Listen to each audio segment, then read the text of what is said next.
Welcome to the ReaderHouse Author Roundtable, where authors from all walks of life come together to discuss the trials, tribulations, and triumphs of publishing their books. I'm your host, Corey Graham. Join us here every Friday night at 8 p.m. or listen anytime via podcast at Spotify, Apple Podcasts, Stitcher, TuneIn, and PodServe, to name just a few. The Author Roundtable is sponsored by ReaderHouse Online Bookstore, where the independent new authors come first. I'm holding a book right now that offers new insight for the end days. It's titled Revelations of the End, a fresh look at an ancient eschatology. This is written by Dr. Robert Andy Gowins. Andy is right here. We get to talk all about this book. Andy, welcome to the show. Thank you so much for joining me. Well, thank you, Corey. I appreciate you having me on. Absolutely. I'm interested in Revelations of the End, Andy. Can you tell me all about what readers are going to get into here? Well, Revelations of the End it's a commentary. It's what I call an every man's commentary, every woman's commentary. It's written at a very popular level, so it's very readable. But the book basically tries to ask and answer the question, at least I hope I have, how would the early first century church have understood the study of the last days, the things about the end times?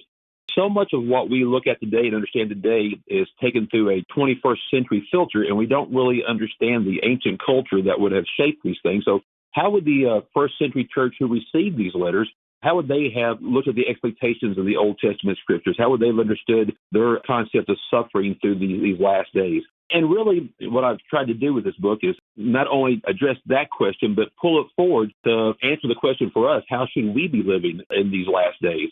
How should it impact me being a father? How should it impact me being a husband? How should my beliefs about the last days impact my everyday life so that I'm being faithful to follow Jesus in the way that I need to? Andy, you said this is a very readable book for everyone. Would you say this is primarily a believer's audience that you were looking for? Well, most definitely pastors, Sunday school teachers, small group leaders, anybody who wants to study a little bit deeper and perhaps lead a discussion on it.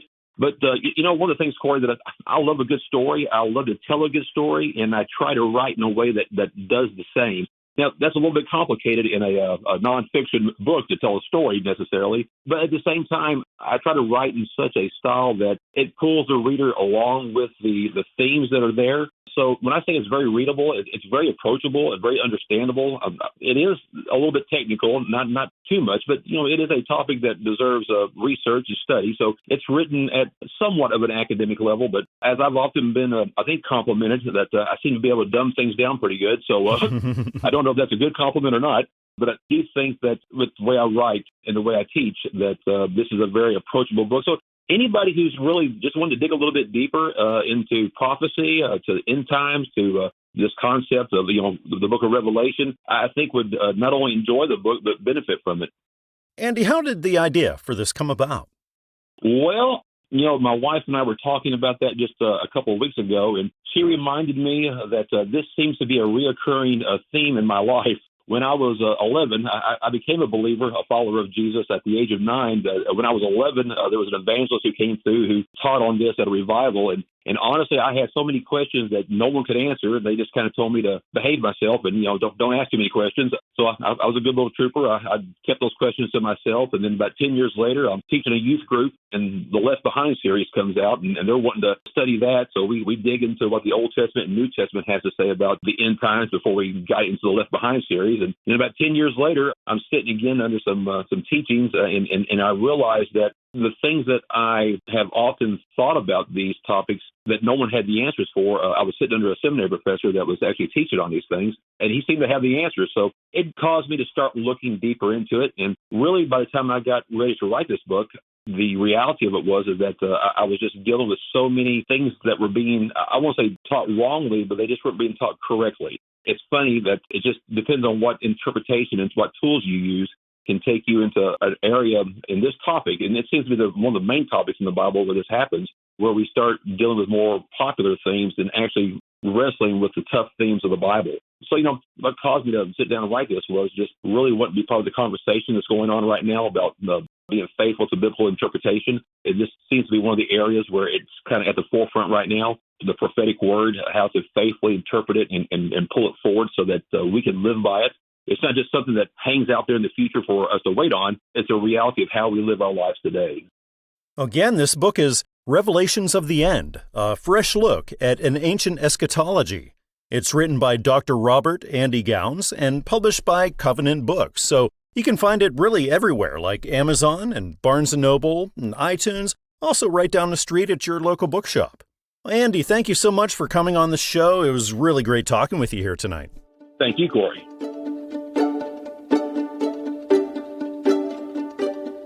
Chameleon.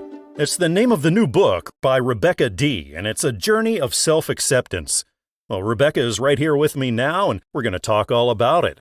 Rebekah, welcome to the show. Thanks so much for being here with me tonight. Thank you for having me. Absolutely. I'm interested in Chameleon, Rebekah, and what readers are going to find here. Can you tell me about it? Sure. So it's definitely a book of self-discovery. It's a book about how we sometimes color shift or shape shift to become what we want to do to be accepted. And whether it's in family, relationships, work environment, church, school, but it really, hopefully by the end of the journey, you'll know that you're awesome and you don't have to color shift. You don't have to shape shift. You can just be who you are, be accepted for who you are, and love who you are because you're awesome. Rebekah, what sorts of readers did you have in mind for this? Anyone. I'm in my mid-40s. When I was writing the book, I was in my 30s. But my teenage daughter read it, and she was like, Mom, you need a journal. And so my daughter created a journal for it. So the teenage girls have a journal that goes with it so they can write along with the journey.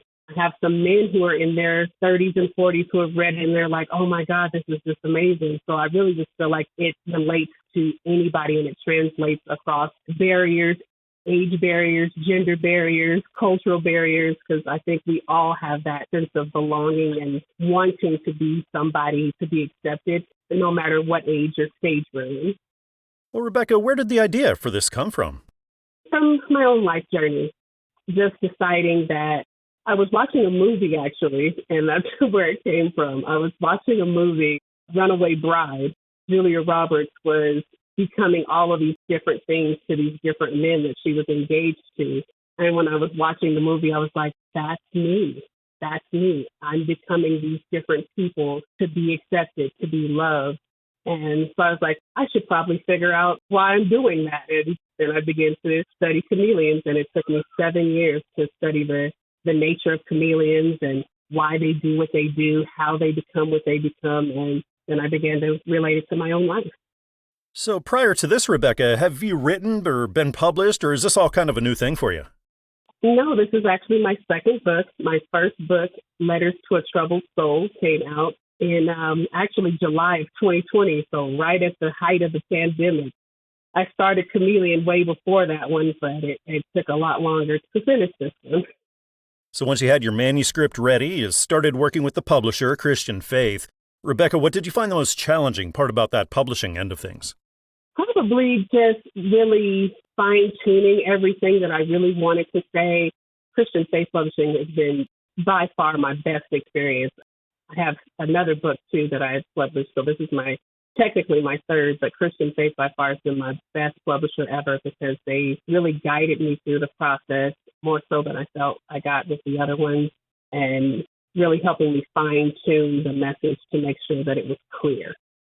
What was that like for you when it was finally a real thing? You're holding the first copy of Chameleon in your hands, you're looking at it, Rebekah. What kind of a moment was that like for you? It was surreal. I was filming it live because I wanted a genuine response that I could post on my social media. But holding it was just like, wow, this is really something that I feel is going to help people. This is something I really is going to bless people. And then it was one of those moments where I did cry a little bit because I was like, okay, everything that I've been through is to get to this moment where I could turn my pain into passion. Looking ahead, do you think you're going to be publishing some more? Definitely. My fourth book is already mentioned on the back cover of Chameleon. So, and what a great message this book has. I love it. Again, it's titled Chameleon. It's written by Rebekah D, published by Christian Faith Publishing, and really available everywhere, like Amazon and Barnes & Noble and iTunes, also traditional brick-and-mortar stores. Rebekah, thank you again for coming on the show and telling me all about Chameleon. It was really great talking with you. Thank you. It was awesome talking with you as well.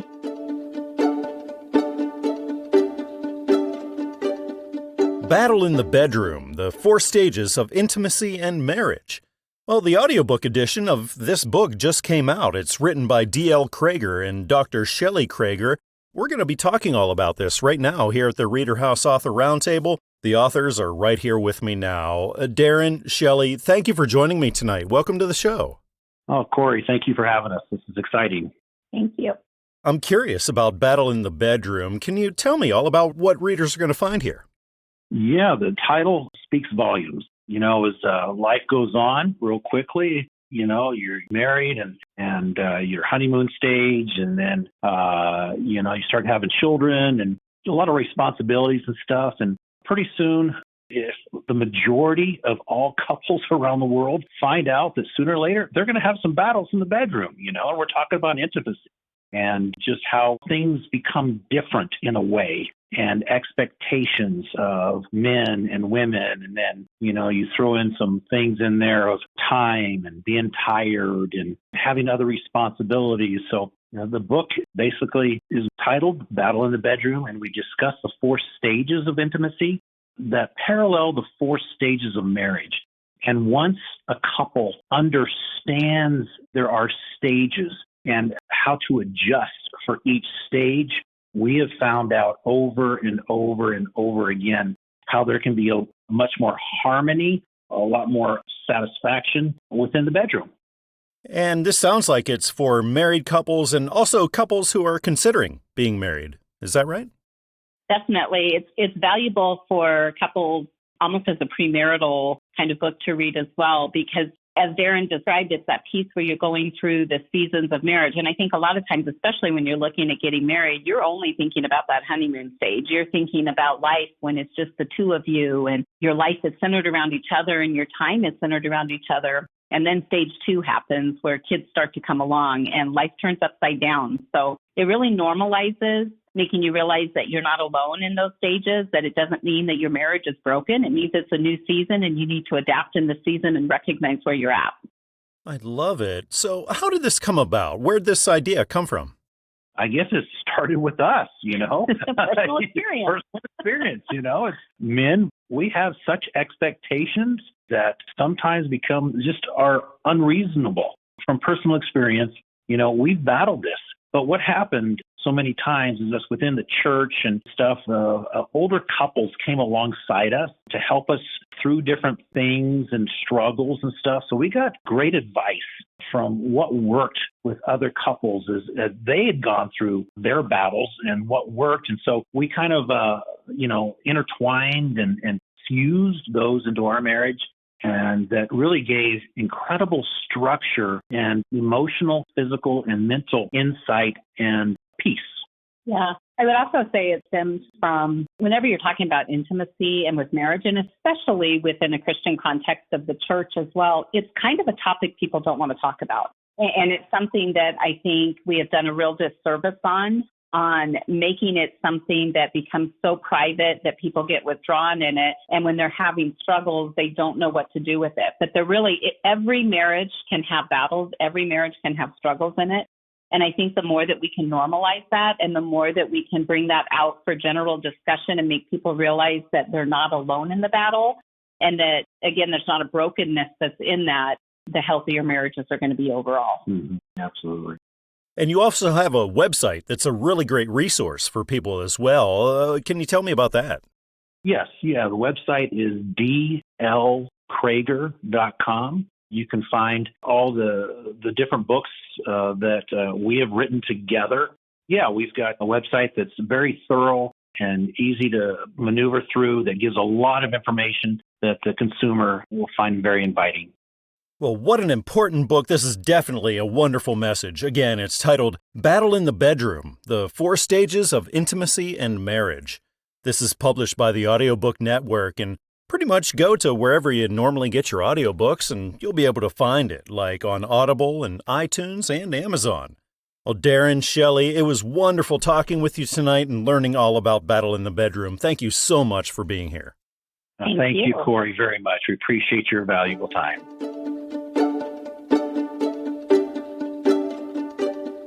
I'm holding a book that's a poetic journey of self-discovery and spiritual growth. It's the new book written by Kayonna Trimble. It's titled Transforming Expressions. I Once Was Who I Am Not Now. We'll be talking all about this right now. Kayonna, the author, is here with me at the ReaderHouse Author Roundtable. Kayonna, welcome. Thank you so much for joining me. Hello. I'm so glad to be here. It's wonderful to be talking with you, Kayonna. Can you tell me all about Transforming Expressions and what readers are going to be getting into here?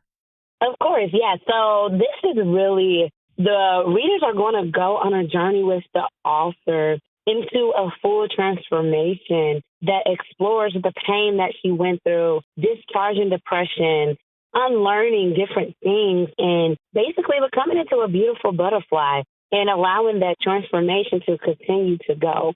So, yeah, that's what it is. Kayonna, what sorts of readers would this best be suited for? So, honestly, a wide range of readers. So but this is not a children's book. I would say that. This is not a children's book. But definitely, I think teenagers and up, teenagers plus, even the elders. I think that everyone could benefit from reading just because it gets you in the lens of someone else. And also, I believe that the purpose of this book is for transformation. And I believe that the stories, the poems that are in here, it provokes something. It provokes that change. It's thought-provoking. So I believe that it is beneficial to teenagers and up because, we all go through life. We all have dealt with different things. And I believe that there are some things that individuals are still dealing with and they may need help with. And so my goal with this book is to show them that, I was here. You're not alone. And you do not have to stay where you're at, and you can transform by the work of the Lord. And so, yes. How did this all come about, Kayonna? Where did the idea for this come from? So, honestly, I started sharing my poetry. So I've been writing I really remember writing in my teenage years, and it grew as I got into college. And I really just kept it to myself because it was very real and raw, and that's what's going to be seen as they read Transforming Expressions. I once was who I'm not now. And so I started to share it. I was part of a youth program, and I started to share it, and it was like, whoa, did you write this? And I was like, yeah. And it was just, getting encouraged to put myself out there more. And so I also read it to some family members as well. And they was like, I got encouraged to write a book and to get a book. And I was like, I don't know. And then, of course, I had a come to Jesus moment and to talk with the Lord. And it was like the things that he put in us, it is to serve someone else. It is to he get us through things, and he gets it out of us to heal and help and increase the faith of someone else. And so I had that moment. I was just like, okay, I'm going to do it. And so, yes, that's where it came about, honestly. So once you sat down, got started, was this a long journey that you were on overall, the writing and the publishing, everything? Yes, I would say it was long. So I actually put this together in Hawaii. So for my 26th birthday, I had planned out. I was like, I'm going to go to Hawaii. My first 3 days, I'm going to be like, yes, I'm having fun, celebrating. And I'm like, okay, my last 3 days, I am going to write. I had basically put it all together because I had my poems already on my phone. It was just a matter of putting them in an order that shows the pain, the progress, the purpose. And so as I did that, it took a journey because it was very hard for me to edit. It was hard for me to edit because I did not like this, the Transforming Expressions. It's in the analogy of a caterpillar, cocoon, and a butterfly. And so the caterpillar and cocoon sections were very tough for me to digest because it brought up the past that I recognize now that I wasn't fully healed over. What a beautiful book this is. Again, it's titled Transforming Expressions. I Once Was Who I Am Not Now. It's written by Kayonna Trimble, published by Christian Faith Publishing, and available pretty much everywhere, like Amazon and Barnes & Noble, iTunes, also traditional brick-and-mortar stores.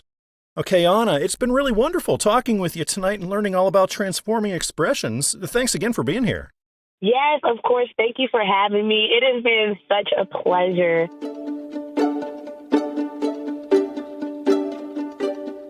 Author Stephen Heath's new book. It deals with some really big questions. It's titled A Christian Worldview Primer for 21st Century Americans. The author, Stephen, is right here with me now at the ReaderHouse Author Roundtable. Stephen, welcome. Thank you for being here with me tonight. Well, thank you. A Christian Worldview Primer for 21st Century Americans. Stephen, can you tell me what readers are going to find here? Well, they're going to find what a worldview is. You know, there's a lot of talk about worldviews, and they say we all have a worldview, but we often end up talking about them without really defining what it is. So the first thing was to define what a worldview was and then relate it to Christianity and religion in general, let's say. It comes at it from the point of answering the big questions of origins, purpose, and destiny. That is, where did we come from, why are we here, and where are we going? And suggests that Christianity's worldview is really providing its answers to those questions. Stephen, would you say it's primarily a Christian audience then that you wrote this for? Yes, I would say it's primarily for a Christian audience, but it's for anyone who wanted to understand what Christianity has to say about these things. So how did this come about? What gave you the idea to start on it? Well, I seem to observe that there were a lot of particularly young people coming to the faith, but maybe not having been well catechized in what it's all about. I mean, they may get about that Jesus loves me and Jesus died for my sin and all that, but not really getting into much more either breadth or depth of the faith.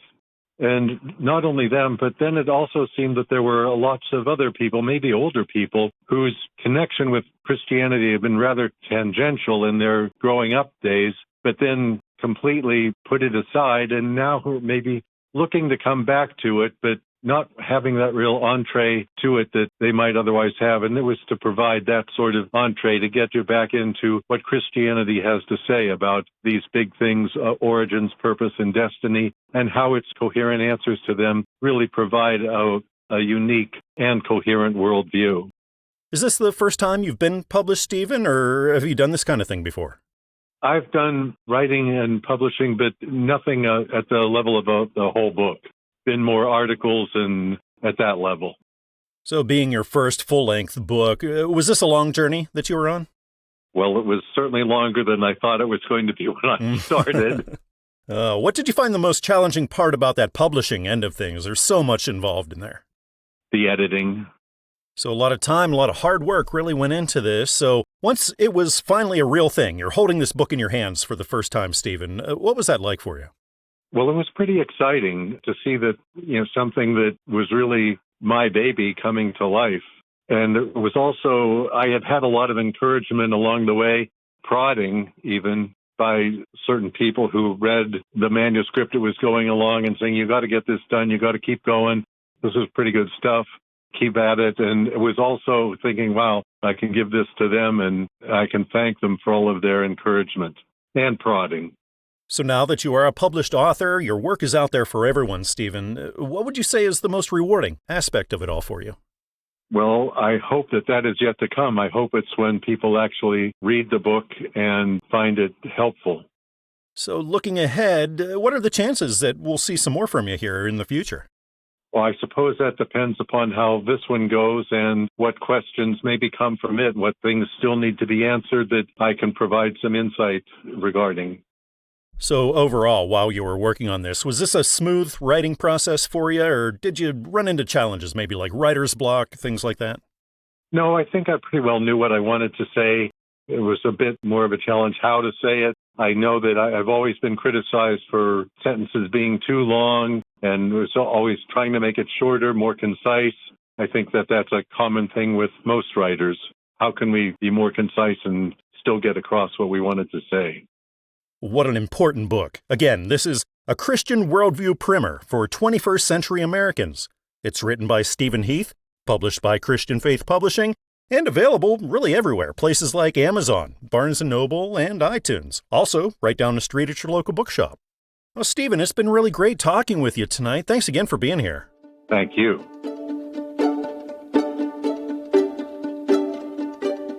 the new book by James Music. It's a sci-fi novel titled Carnal Nature, and I'll get to find out all about it. James is here with me now at the ReaderHouse Author Roundtable. James, welcome. Thank you for joining me tonight. Thanks for having me. James, I'm excited to learn about Carnal Nature. What are readers going to be getting into here? It's a thrilling sci-fi action drama featuring several dystopian societies. By these societies, Carnal Nature metaphorically illustrates how family units in human reality don't function in good balance, as it exposes the worst corruptions in people's lives, which lead to the sins that tear families apart. Follow Captain Margaret and college professor Garrett Mayrook as they travel the stars, encountering aliens like Grecian, an alpha female from the Urus that undergoes a transformation that holds the key to understanding their society, or Ingira, a member of the Komora people as she struggles to survive her harsh and dangerous homeworld, or even Marcris, an ancient android tasked with containing a most dangerous plague. James, would you say that fans of sci-fi are the ones who are going to be most into this? Probably. Was there a specific reading audience that you were after whenever you were writing this? Anyone old enough to read the book. This is not a book for children. So how did the idea for this come about, James? Well, I started writing the book when I was 16, just keeping short stories in my head, occasionally changing details and expanding the plot of each story. As for the theories at the back of the book, those just came one inspired question at a time. My mind wouldn't let go of them until I found a plausible answer. So, James, prior to this, have you been published, or is this your first one? This is my first book. I was never one to read books much. For a long time, I could barely read at all. Once when I was very young, I was asked by a teacher, "Are you stupid?" Needless to say, it sent me home in tears, and that teacher got an earful later. Here's something I want to say to all those young people out there with learning impairments. Reading, writing, even math, these are all skills. Some of us don't actually learn these skills as easily as our peers. This does not mean by any measure that you are any less intelligent than they are. You have your entire lives to master these skills. If you keep pushing yourselves, you could end up like myself, more than 25 years after graduation, where you write a book that receives unbelievable reviews and is even being considered for movie rights. Is that not cool? James, once you got started on this and you were writing it and then you got it published, was this a long period of time overall? I started writing it about 3-4 years ago. It was just a hobby, so I took a lot of breaks. But the publishing itself only took about a year. So after all the hard work, all the time that you put into this, that day finally comes and you're holding the first copy of Carnal Nature, James. What sort of a moment was that like for you? It was something along the lines of, oh, this is really cool. Mostly I was just anxious to hand out the free copies I had to hear what other people thought of my writing. I knew, in my own opinion, it was a great work. As to whether other people would like my writing, wasn't so confident. Looking ahead, what are the chances that we're going to see more from you, do you think? I have 1 or 2 other books in mind on this same genre. So a lot of our listeners right now are authors who are starting out as well. James, do you have maybe some advice that you could throw out there for them? Why? Asking myself why 1,000 times over is the way I wrote my book. There is always more than one point of view. There are as many point of views as there are people to witness a given set of events. Do your best to know every single one of them. Some good advice. Well, it sounds like readers are going to be really loving this book. Again, the title is Carnal Nature. It's written by James Music, published by Covenant Books, and really available everywhere, like Amazon, and Barnes & Noble, and iTunes, also right down the street at your local bookshop. James, it's been great talking with you today and learning all about Carnal Nature. Thanks again for coming on the show. Thanks for having me.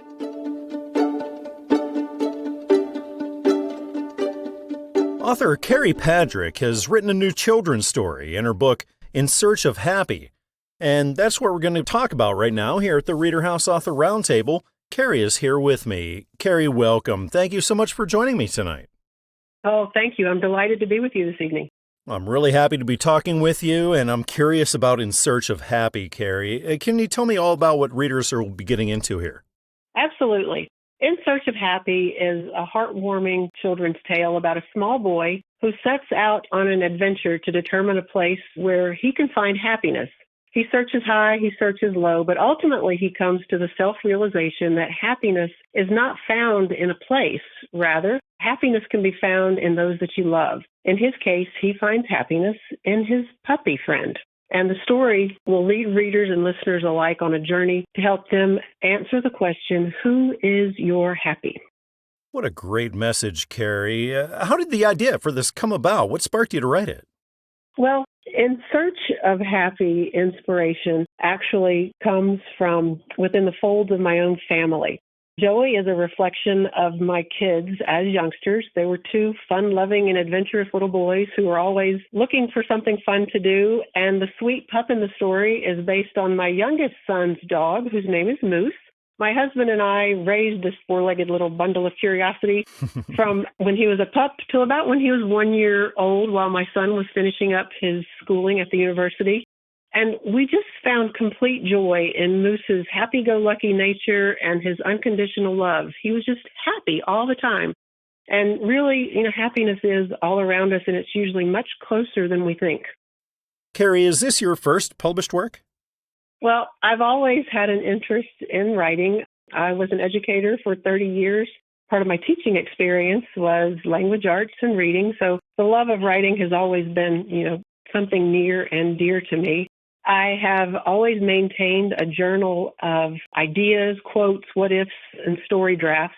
I would write down initial story ideas that would provide building blocks for something that, in my mind, I was like, wow, this could be a really great story. And so I just decided, it's time. It's time for me to realize my dream of being an author. And so I just jumped in and took my ideas, the ones that I had, crafted into a whole story, and decided to start with In Search of Happy. In Search of Happy is the first of what I anticipate being a series of children's stories with the In Search of theme. Currently, I'm working on two others. One is In Search of Sweet Dreams, which is a book about how a child thwarts her fears about closing her eyes and going to sleep. And the other is In Search of Heaven's Joy, a book about a young girl who's trying to wrap her head around the beauty of heaven and what it must be like. So once you took the plunge, you started off on this. Was this a long journey overall, the writing and publishing and everything? So, the actual process itself took about a year. I decided, once I decided to jump into it, it was just rolling up my sleeves with determination to see this through. I researched avenues for publication, and I chose Christian Faith Publishers as the publisher, submitted my draft, and once that was approved, the publishing house was fantastic in taking me through the process of editing, storyboarding illustrations, reviewing, getting approvals, and that all took about 1 year. And now we're in the marketing phase, but it has just been an incredible journey. I'm so glad I just stepped in and did it, because so many times you have a dream and you sit on it and it never happens, and that's just a sad situation. So we need to just seize life and go for it. And then one day that dream is a reality. You get your first copy in and you're holding it. In Search of Happy, it's a real thing in your hands, Kerry. What was that moment like? Oh, my goodness. Holding a published copy in my hands brought about a potpourri of emotions. I was joyful, thankful, proud, excited, humbled, emotional. I want to maintain that momentum of the confidence I felt once I had that book in my hands, knowing that I had done this, and just I want to keep moving forward with the next two books of the series and see where that takes me. But it was a very proud moment for sure. What a beautiful book. What a wonderful message. Again, it's titled In Search of Happy. It's written by Kerry Padrick, published by Christian Faith Publishing, and really available everywhere, like Amazon and Barnes & Noble and iTunes, also traditional brick-and-mortar stores. Kerry, it's been really nice talking with you tonight. Thank you so much for coming on the show. Oh, thanks so much for having me.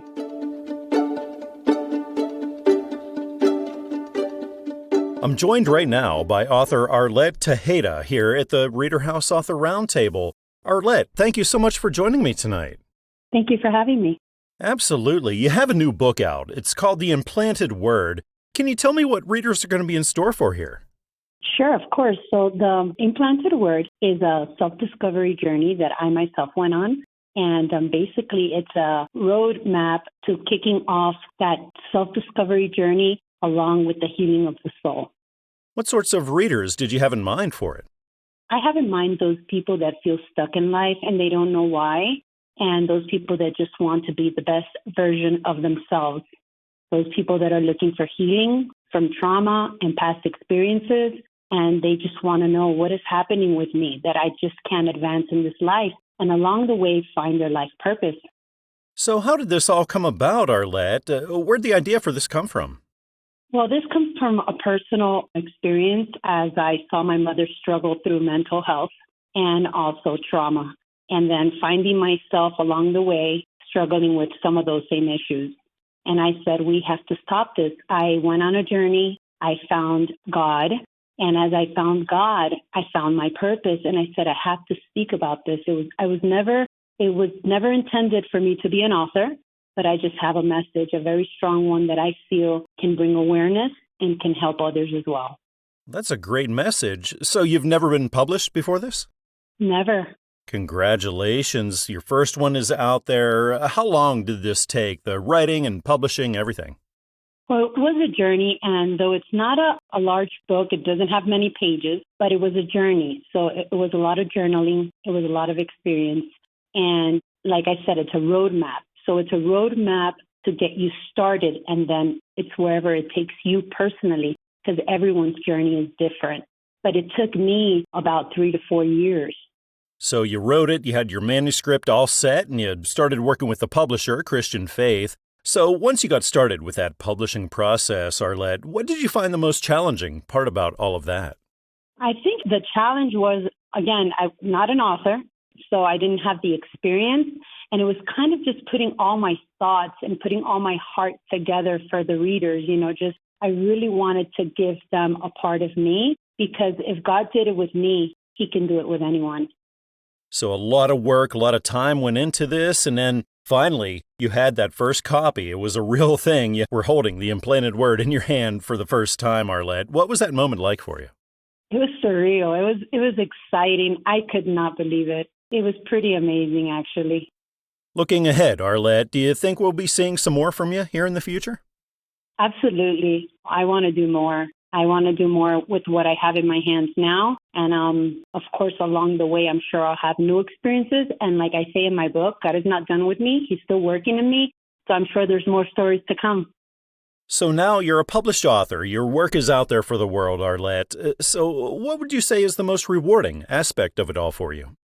I think the most rewarding first step was seeing the book, having it in my hands. It was completed, and it kind of gave me a sense of belief, like believing in myself. Now the most exciting part is going to see how readers react to it and the testimonies coming back from it.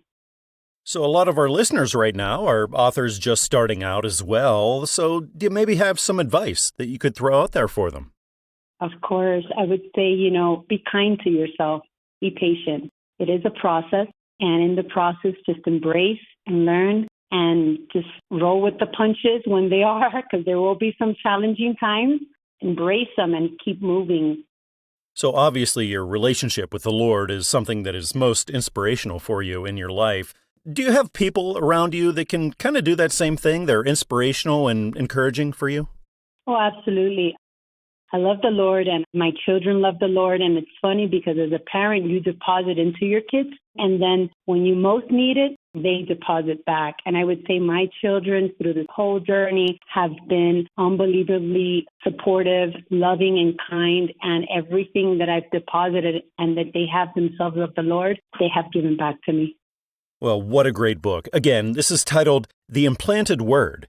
It's written by Arlette Tejeda and published by Christian Faith Publishing, and available at places like Amazon, Barnes & Noble, iTunes, and also traditional brick-and-mortar stores.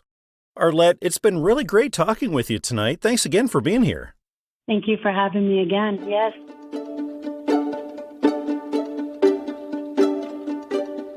The book I'm looking at right now is an account of caregiving and family resilience. It's written by Judy Clark. It's titled, However Long It Takes. We Got This, Mom. Judy is here with me now, and we're going to be talking all about this book. Judy, welcome. Thank you so much for joining me. Oh, thank you for inviting me. Absolutely. Judy, can you tell me all about However Long It Takes and what readers are going to find here? It was a book that I started writing when I was taking care of my mother after she had a cerebral bleed. Some of her adventures and some of her answers were I just had to record them. And I didn't know that it was going to end up in a book at that time. I just know that some of her answers were just too interesting to not pass on. What was that spark? What made you decide to make this a book and publish it? I guess when I realized how much information there was taking care of somebody that had a brain injury. She was 88 when she had her cerebral bleed, so I knew her pretty well, and things changed dramatically. She lost her memory for having 4 daughters. Her memory of her childhood was like it was yesterday. But when you lose your memory of having 4 daughters, you lose your memory of any offspring that came from your daughters. Well, Judy, what kinds of readers do you think would get the most out of this? I kind of thought anybody that was dealing with anyone that had a brain injury, dementia, memory problems, caregivers, family members that were taking care of somebody that had a brain injury or a Alzheimer's, anything that involved memory issues, because I learned a lot in the around 4 years that we took care of her. Her answers, some of her innocence in doing things was just unreal. It was just unreal. Well, this book is so important, Judy. Before this, have you ever been published or written a lot? No. I started taking notes actually in the hospital after her surgery, after her cranial surgery. I started jotting down notes that, like, I can't believe she said that, and just jotting it down so that I could share it with family members. And then there was so much to jot down that it just kept growing. So you got your manuscript all together and you started working with your publisher, Christian Faith. So what did you find the most challenging part of that publishing end of things? Well, let's say we took care of her, my son and I took care of her for, I'm going to estimate like 4.5 years. I had been up and spent time with her a couple months before her surgery. And then her surgery just changed everything. Her cerebral bleed had been gradually coming on, which we weren't aware. We thought it was just senility or forgetfulness, but it kind of climaxed all at once with a couple falls she had had. I guess it kind of hit the breaking point. But, well, let's say I took notes for 4.5 years until her demise. And then I got busy doing things, and I would go after it a little bit, but trying to put all those notes together and put it into a story was a whole lot harder than I thought. Judy, you're a published author. Your work is out there for the world. What's the most rewarding aspect of it all for you? The most rewarding part is the first people that got the book were family, which a lot of them lived through some of those stories. A lot of it was new to them because we went back and forth from Florida to Pennsylvania with my mom. The most rewarding part was that everybody got to see what it was like for those 4.5 years. It was a 24/7 experience. Oh, what a great book. Again, this is titled However Long It Takes. We Got This, Mom. It's written by Judy Clark, published by Christian Faith Publishing. Available places like Amazon and Barnes & Noble, iTunes, also traditional brick-and-mortar stores. Judy, it's been really great talking with you tonight and learning all about this book. Thanks again for being here with me. I thank you for giving me the opportunity.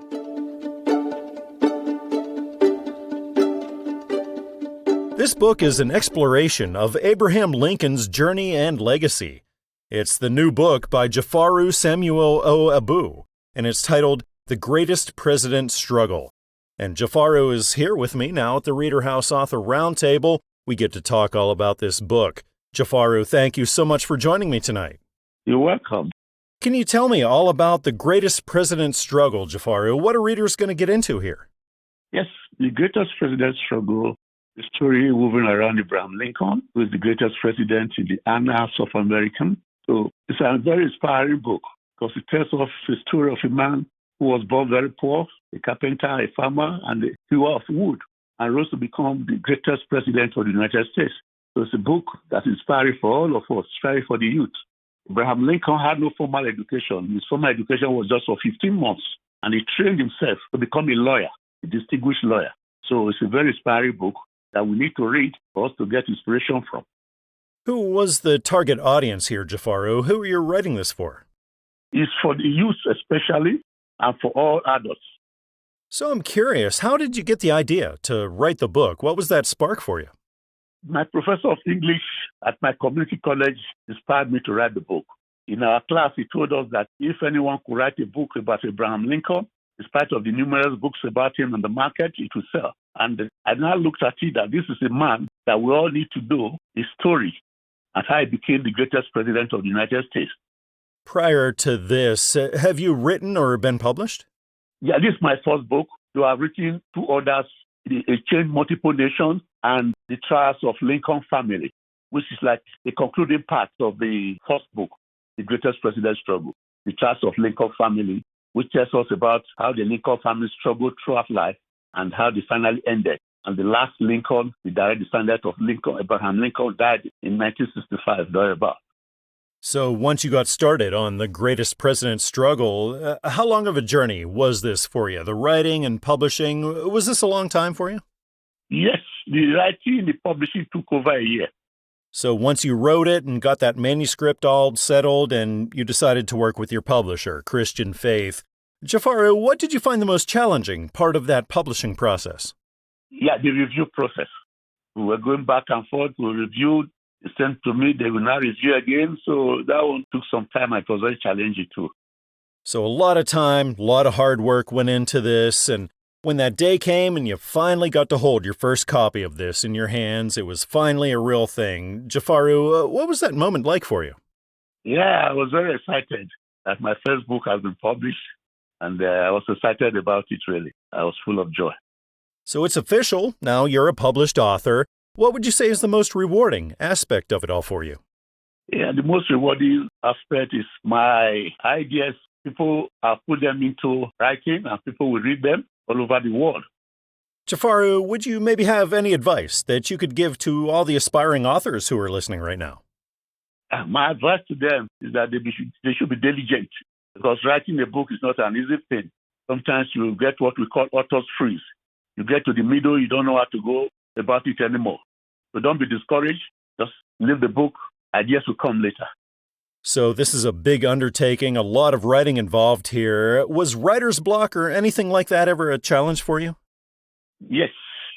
I had it once where the first book I wanted to write, I dropped it midway, and later I had to come back again to start writing it. Jafaru, do you have people in your life that can maybe inspire you and keep you encouraged, especially when you're doing things like this? Yes, I do. My wife has been very inspiring too, my daughter. And I'm holding the book right now. I'm looking at the cover, and I love the cover of this, Jafaru. Was that an easy process for you? It was not an easy process. Because when I designed that cover, I sent it. They did get it right. They sent it back. We did it more than 5 times before I finally got what I wanted. What an interesting book. Again, it's titled The Greatest President's Struggle. It's written by Jafaru Samuel O. It's published by Christian Faith Publishing and available at places like Amazon and Barnes & Noble, iTunes, also down the street at your local bookshop. Jafaru, it's been fantastic talking with you tonight and learning all about this book. Thanks again for being here. Thank you. You're welcome. It's a pleasure talking with you. We hope you enjoyed this edition of the ReaderHouse Author Roundtable, where authors from all walks of life come together to discuss the trials, tribulations, and triumphs of publishing their books.